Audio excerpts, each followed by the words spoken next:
La foi qui me fait vivre. Dans le lieu saint, le 14 juillet, le Christ dans le vrai temple.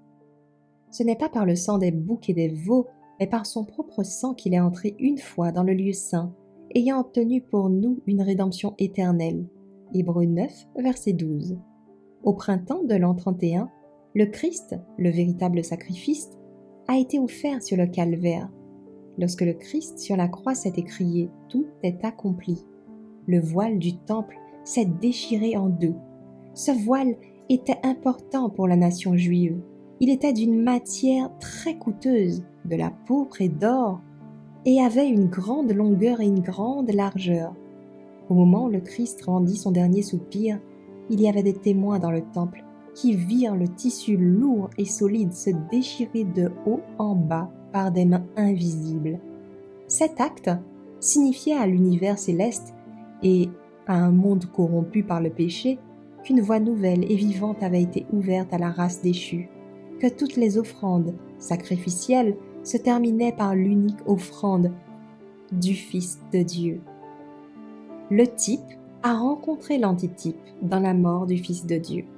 Le chemin vers le sanctuaire est ouvert. Un chemin nouveau et vivant est préparé pour tous.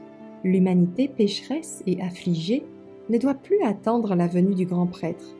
Désormais, le Sauveur devait officier comme prêtre et avocat dans le ciel des cieux.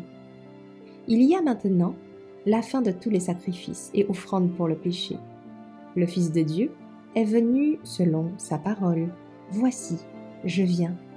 Il est écrit de moi dans le volume du livre pour faire ta volonté, ô Dieu. » C'est par son propre sang qu'il est entré une fois dans le lieu saint, ayant obtenu pour nous une rédemption éternelle.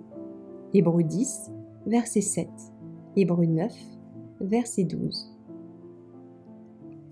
Le Saint-Esprit, qui descendit le jour de la Pentecôte, transporta l'esprit des disciples du sanctuaire terrestre au sanctuaire céleste, où Jésus était entré par son propre sang, pour répandre sur ses disciples les bienfaits de son expiation. Les yeux des hommes étaient tournés vers le véritable sacrifice pour les péchés du monde.